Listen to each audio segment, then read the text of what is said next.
পাশে থাকার জন্য। তোমরা এই পৃথিবীকে আলোকিত করো এবং তোমরা পরবর্তী জীবনে তোমরা আলোকিত হবে ইনশাল্লাহ। আল্লাহর কাছে দোয়া করি। তবে একটি জিনিস বলবো, তোমরা তোমাদের এই নিজের জীবন গড়ার সাথে সাথে তোমরা আমাদের জন্য দোয়া করবা।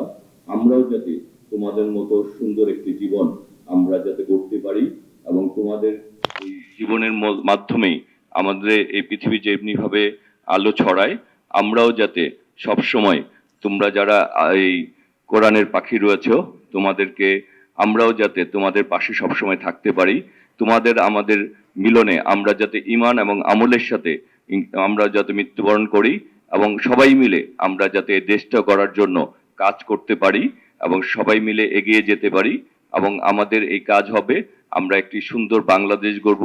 সেই বাংলাদেশে সবার অধিকার আমরা সমানভাবে থাকবে এবং সবাই যার যার ন্যায্য পাওনা আমরা যাতে পাই এবং সবাই মিলে মানুষের উপকার করতে পারি, মানুষের পাশে থাকতে পারি, মানুষের ভালো কাজগুলি আমরা করতে পারি। আর তোমাদের দেখলে আমাদের মন সবসময় ভালো হয়ে যায়। তোমাদের এই সুন্দর মুখগুলি আমাদেরকে অনুপ্রাণিত করে। তোমরাও আমাদের জন্য বেশি বেশি দোয়া করলে আমরা অনুপ্রাণিত হব এবং ইনশাল্লাহ আমরা আমাদের জীবন গড়ার সাথে সাথে সবাই মিলে আমরা এমন একটি সুন্দর জীবন গড়ব যাতে আমাদের মৃত্যুর পরেও মানুষ আমাদেরকে ভালো বলে, আমরা যাতে সবসময় ভালোর সাথে থাকতে পারি। আর বক্তব্য বাড়াবো না।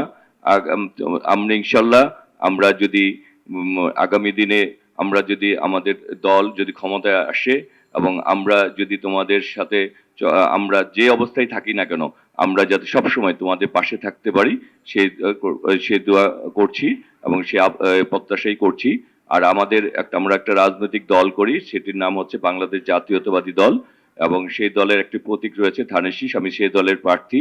আমাদের নেত্রী দেশনেত্রী বেগম খালেদা যে অসুস্থ, তোমাদের কাছে বিনীত আবেদন জানাচ্ছি তোমরা আমাদের নেত্রী দেশনেত্রী বেগম খালেদার জন্য দোয়া করবা।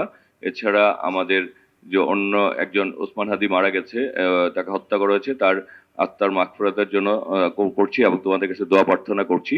এছাড়া আমরা এই প্রতিটি আন্দোলনে আমরা যাদেরকে হারিয়েছি, জুলাই আগস্ট থেকে শুরু করে স্বাধীনতা, প্রতিটি আন্দোলনে যারা এ দেশের জন্য, দেশের মানুষের জন্য, এই দেশটার জন্য জীবন দিয়েছে তাদের সবার জন্য দোয়া করবো। এছাড়া আমাদের যে সকল মুরব্বী মা বাবা সহ যারা এই পৃথিবীতে চলে গেছে তাদের জন্য তোমাদের কাছে এত দোয়া চাওয়ার একটি মাত্র কারণ, তোমরা সব সময় এই যে কোরআন পাঠ করো, কোরআন মুখস্থ করো, এই তোমাদের যদি মন খুলে আমাদের জন্য একটুক্ষণ দোয়া করো, তোমাদের সেই দোয়া আল্লাহ কবুল করবেন। সেই জন্য তোমাদের কাছে বারবার এই দোয়া শব্দটি উচ্চারণ করছি। ইনশাল্লাহ তোমরা আমাদের জন্য দোয়া করো, আমরা আমাদের কর্মে এবং সবাই মিলে যাতে আগামী দিনে এগিয়ে যেতে পারি। সবাইকে ধন্যবাদ। আসসালামু আলাইকুম ওয়া রাহমাতুল্লাহ।